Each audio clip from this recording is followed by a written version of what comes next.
大家好，我是 Olive Branch 的 Alan. So, based on the olive oil video that I did on whether you should use it to cook, we got a lot of feedback and comments, so thank you. And there's still a lot of confusion and questions around what is the best oil to use to cook with. And you can refer back to that video, but I did mention that olive oil is very good for cooking and to use and to eat. But I also mentioned saturated fats is also a very good oil for cooking. Now, let's go into the details about pork fat, which is a saturated fat. It's an animal fat, and whether there are pros and cons with eating it. So first off, I want to address two mainstream viewpoints that a lot of people think about when they think about pork fat or lard. And that is, number one, is that eating pork fat will make you fat. And it is true that fats do contain high amounts of calories, and this is true for all fats. All fats are higher on the calorie scale than the other macronutrients like protein and carbs. But like I said in other videos, and if you are a follower of my channel, you'll understand that it's not about the calorie count. It's actually more about what the nutrient is and how it affects your body and your hormonal levels. So putting aside the calorie count, the other mainstream viewpoint is that it is very bad for you because it's high in cholesterol and it clogs arteries, which can lead to plaque formation and heart attack or stroke, heart disease. Now, if you go into a bit of the evidence behind that point, the studies do show that heart disease, which is a lot of people and doctors do see, is caused by higher increases of cholesterol count, such as LDL-C, HDL-C goes lower, total cholesterol goes higher. So all these are risk factors that cause heart disease. So when they tested all the studies on eating more pork fat or saturated fats, they do see an increase in these numbers. However, there are also lots of studies that when they try to understand how it actually affects heart disease, the studies actually show no correlation between eating more saturated fats and people who actually get heart disease.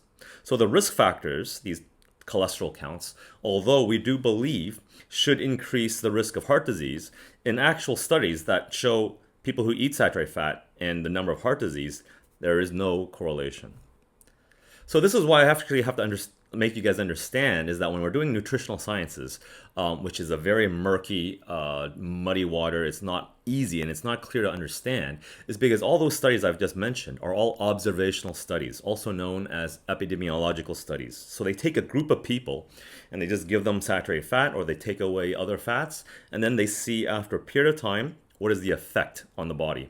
So it's just based on big data and statistics.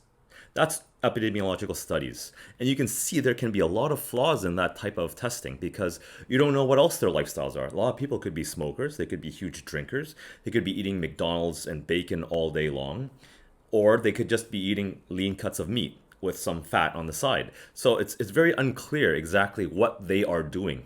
The other side of making these studies is mechanistic, figuring out cause and effect. And this is understanding the biochemistry of how certain nutrients work inside the body.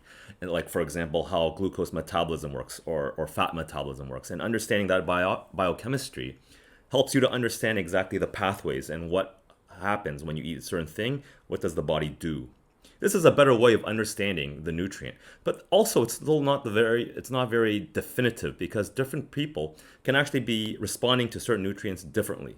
So when we're talking about saturated fatty acids or animal fats, they are saturated, meaning that they are completely filled with hydrogen atoms, and it looks like one straight chain.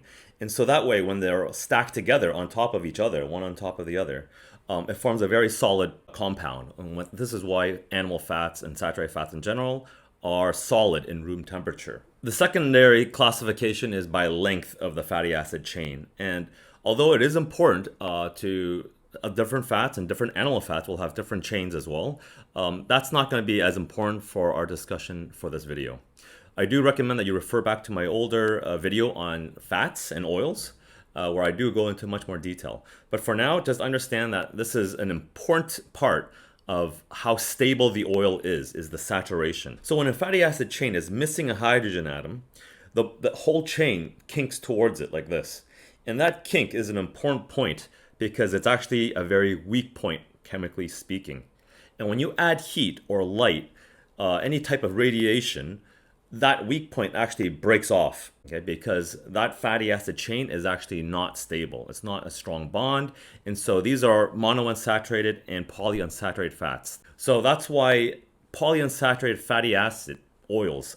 And these are primarily seed oils like corn oil, peanut oil, sunflower, safflower, canola oil, rapeseed, grapeseed oil, cottonseed oil. All these grain seed or seed oils, liquid in room temperature, and that's because they are very unstable. And so when they're exposed to light and heat, they break, and that can cause free radicals. Free radicals are basically electrons that used to be the bond that's now broken. It's like these little shards that now fly off. And they're so small that they can actually affect all other parts of your body. And when they hit your skin cells, for example, they can actually cause wrinkles and premature aging. If they hit your organs and tissues, they can cause the beginning of tumor and cancer cells. If they hit your blood vessels, your arteries, they could cause the beginning of plaque formation or heart disease. This is why saturated fatty acids, who have complete solid structures, they don't have any weak points, are better for high heat cooking in general, and are healthier and are more stable and less susceptible to oxidation. Which is why I do recommend using pork fat or lard for cooking, because they're just more stable. It won't cause so many free radicals to go out. So also, I'm still getting a lot of questions on olive oil and whether it is safe to cook with. And since it is a monounsaturated fatty acid, they do have weak points, but it's not so bad. It's not as abundant as corn oil or peanut oil, which is a lot more prevalent, which is why olive oil is still a very good oil to cook with. And they have done studies where they actually cook it and they analyze how many of these free radicals are in the compound, and that's actually very low. It's very, very low, and it's very, very safe, and that's why it's very healthy for you to continue to cook with and to eat with. I'm also still getting a lot of questions on the smoke point of olive oil, and that other polyunsaturated fats have a higher smoke point, which makes them better for cooking. Well, that again is not related to health. Although the smoke point is measured by when the oil starts to emit smoke from cooking. Olive oil actually isn't that low, first of all. You can refer back to my olive oil video for more of the details, but the smoke point and how and when the actual bonds break are separate issues, and that you don't need to look at the smoke point to correlate that with health, because they're actually not the same things, and olive oil is actually very fine for that as well. So in closing, guys, I do want to summarize by saying again that although saturated fats may increase some of the risk factors that's related to heart disease, the studies also show that they are not related to actual getting heart disease. And so in the end, what that kind of means, I know it's very confusing, is that it's more about the patterns of your lifestyle and your diet that matters the most.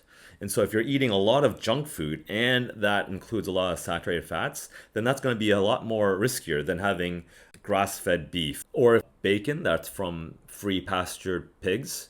Then that's a different story. So you have to look at your whole diet and your patterns of lifestyle as a whole to determine what is healthy and what is not healthy for you. Just as a final disclaimer, guys, again, I'm not a doctor. I don't want you guys to refer to this to make all your decisions. That's just purely for your information only. And if you have any diseases or illnesses, then I do recommend that you follow your doctor's recommendation. So that's it. I hope you found that useful, and I'll see you next time.